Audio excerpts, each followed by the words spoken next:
Well, good morning, ladies and gentlemen, excellencies. My sincere apology because Ambassador Chi is the one who's supposed to come and deliver a speech about the topic.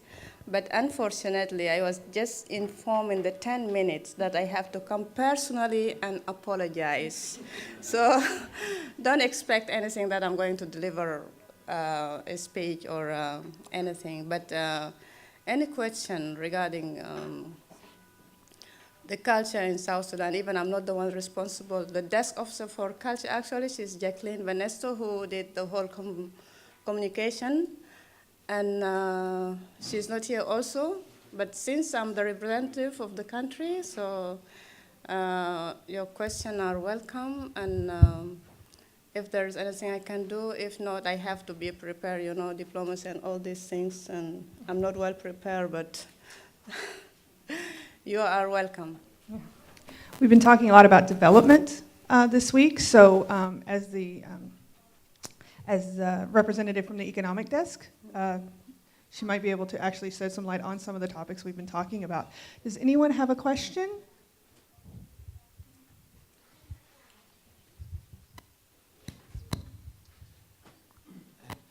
Very good to have you this morning. South Sudan is in crisis now. And I want to believe that the crisis is more of a clash of culture between the Nur and the Dinka. What do you think is going to be a way forward in the country? Let me come down to the historical perspective, looking into the geopolitics in South Sudan. A year to the independence of Sudan, when South Sudan was the member of that country, there was an implosion. Anyanya crisis. That was 1955, before Sudan got political independence in 1956. Okay. Then there was a movement that was formed in order possibly to get autonomous power, like a form of confederal system, which would allow South Sudan, the blacks, to have their own say in the political, economic, and socio-cultural development in the country. A movement that was formed was quickly dissolved because of the hegemonic tendency of the Dinka over the North. The first point of crisis was the allocation of posts. The president, the defense leader, the foreign affairs leader, they were all Dinkas. So it led to a serious crisis between them. In 2011, when political independence was granted to Juba, Dinka became the president, the Nor became the vice president. Somewhere along the line, there was a conflict, which leads to where South Sudan is today. Now, my question is that, how do you think such a problem can be resolved in the country? Because that country is too young to find itself where the country is today. So what is your personal opinion considering that? Let me erase my other question for now. Thank you. Please remind me your name again. And I'm Professor Leria Mushan from Northwest University, South Africa. Okay, thank you very much. You're welcome. Wow, where begin? This question, or just the elaboration you just did now, needs really hours to talk about it. First of all, what you just mentioned about the crisis and like the Dinka dominated everything in the country, the Minister of Foreign Affairs, the defense, and I just have to tell you something. In South Sudan, We are 64 tribes. We have 54 or 53 languages. Dinka, yes, even when we were in Sudan, Dinka was one of the biggest tribes in Sudan. And we are only found just only in Sudan, not anywhere in Africa. But when you say Dinka, it's not one tribe as such, as you mentioned. Even ourselves, we have our in same Dinka language. There's different accent, but we understand each other. But this the dialect. Yes, I'm aware of that. Okay, if you are aware of that, that's okay. Like me, I'm also from Dinka, but I'm from Abyei, from the northern part, which is one of the outstanding issues in Sudan. Not the territories, just listen to me, please. So Dinka, like where the president come from, the defense minister is from another Dinka, that the minister of foreign affairs, now he's not a Dinka actually, he's Nuer, but the mother is a Dinka, you see? And we have a lot of things united us in South Sudan. Don't believe that what it has been said, this is part of the politics, that South Sudanese are going to kill each other. There is intermarriage. There is a lot of cultural things that united us more than the things that separating us. This is just a politics. And if you know the background of our former vice president, you know him. He was in the movement. He signed peace agreement. How many times he has been in and out? And you know, some people are really very ambitious, and they use the fact, the reality, because after the independence, the president gave amnesty to the militias. Most of them were from Nuer. Just for us to bring peace, they gave no amnesty. They joined the army with their titles, with everything. This fact, the vice president is aware that the 75% of the army are from Nuer, and most of them are militias. And you have, unfortunately, in South Sudan, people are not educated. The literacy is so high, even those who came from the movement. And we just came out from the war. So this needs another mentality, the peace mentality, because people are still like, yeah, I want this. Without criteria, without a standard, to get that position, what do you need to be in that position, and what you are going to do? It's just that title, that position, that's what I want, okay? So we are trying to do this like, yes, we need peace. So now we have to forget about many things that differentiated us and just focus on the peace building. That's what the president did in the beginning. But you know, some ambitious people, to reach their goals, they are trying to use the tribal bond. Because in South Sudan, people are just following this is my paramount chief, whatever he said, I'm just following him. There is no this national awareness of you have the country, you have to be loyal to your government. No, you are loyal to your father, you are loyal to paramount chief, you are loyal to the leaders of your tribes. So you just follow them blindly. That's exactly what happened. But people are aware. The Minister of Foreign Affairs is a Nuer guy, Mr. Marial Benjamin. We have many ministers now. The Minister of Health is a Nuer. We have like 5 ministers now in our cabinet are Nuer. So from where that come from? The general, the general in the army, he's a Nuer. And he didn't follow those who joined the rebels. So this fact of Dinka are dominating everything, are like controlling, this is not true. Otherwise, many people. And imagine the Minister of Petroleum. Just the minister, he's not a Nuer, but the directors, the decision makers in the field and outside in Unity State are Nuer. Believe me, if you just, because all the time we have to consider this. When they are forming the government, we have to know from each tribe we have to have some representative. In each state also, the tribes, the minority, especially the minority, we have to consider this. But even if we trying to do it in percentage, Nuer is also one of the biggest tribes, follow the Dinka. But this one is not exist. What you are just talking about is media propaganda, and we have intermarriage between Dinka and Nuer. So most of them are families, are in-laws. But when it comes to politics, everybody wanted to achieve his goals according to the way they think. But now let me tell you what the government is trying to do. There's a lot of compromises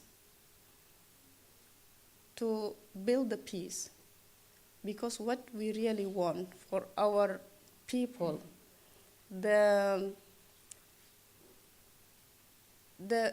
basic needs in South Sudan, since we got our independence, is still not achieved even for the population, the primary things in peace buildings. So the government of South Sudan, the South Sudanese people, even inside and outside diaspora, they are trying to unite themselves. And now they are going back to the table for the negotiation for the peace. There's a lot of things that they are trying to do now to achieve peace and to build our country. Did I answer your question? Yes, but I have a question. Okay. Hold on, let's see if anyone else has a question, and then if we have time, we'll come back to give more people a chance. Does anyone else have a question? Yes?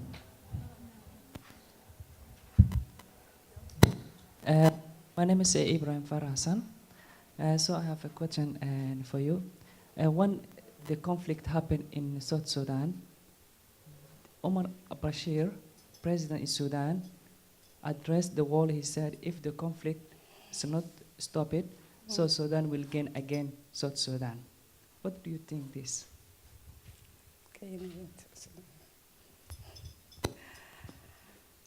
Thank you for that question.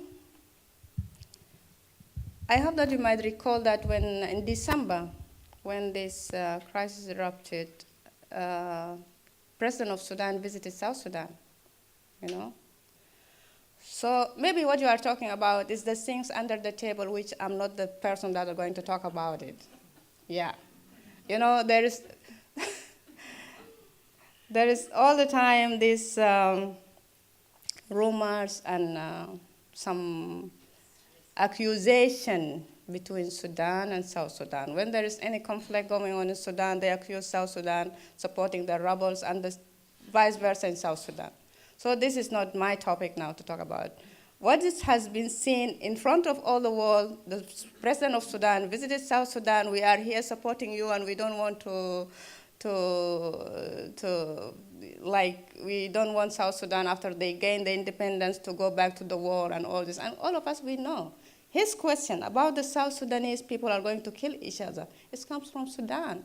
Those tribes, Dinka, even recently, one guy, he said that Dinka, they wanted to dominate the whole country, and they're going to destroy South Sudan, and now South Sudan just give them few years, and nothing will be there in South Sudan.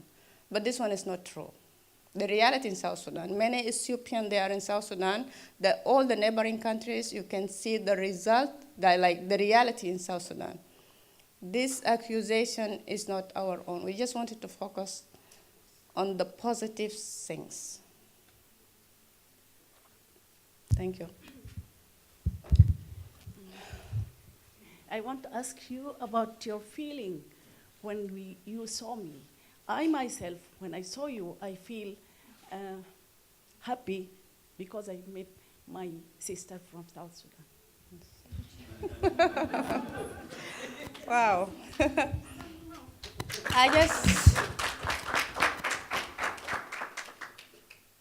To be honest, when I saw her from the beginning, I knew that she's a Sudanese lady from the dress. Okay?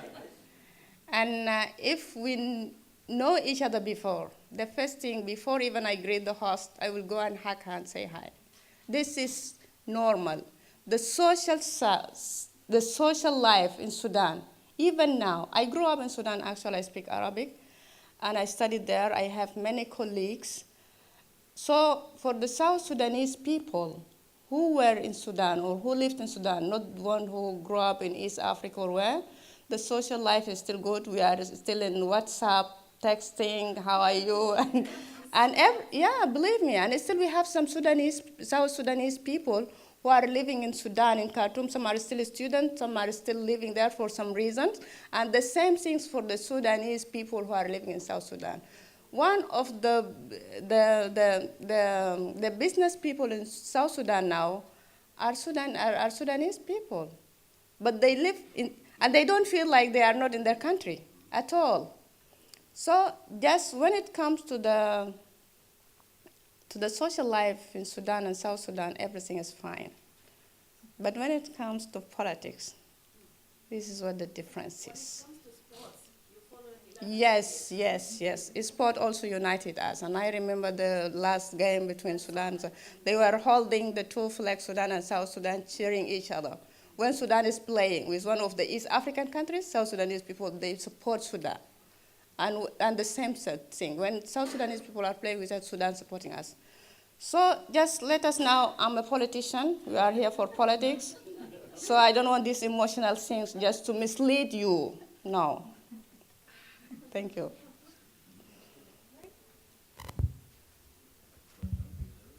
Emmanuel Momo from Nigeria. Welcome. I want to ask, is there a possibility in the future that South Sudan will change its name to a proper name? Thank you. Well, to be honest, before the independence, there were many suggestions about the name of the new country, Sudan. And Sudan, when it comes to Sudan, Sudan means the country of the black people, from Swat, like black, Aswad, okay? So we are the black nation. How can we give up this name? This is our name. If they want to change, because they are saying that most of them, they are Arabs now, okay? You see the Arabs, Egypt, Syria, and all these things. South Sudan, you have now South Korea. South Korea, right? Yes. South Sudan, I don't think this name is not going to change for the lifetime of South Sudanese people. It's the name that defines us as a black nation. And we are so proud to have that name. And we will never give up. Okay, I think we have time for one more question. Okay, give everybody else a chance. Here you go. Thank you. Yeah. South Sudan operates a federal system of government. Yes. But looking into the constitution of the country, which empowered the president to have domineering power over the regional government, most especially the governor. What do you think about that? Because the president has the power to unseat the governor, despite the fact that he was voted in. May I get this water? Yes, it's for you.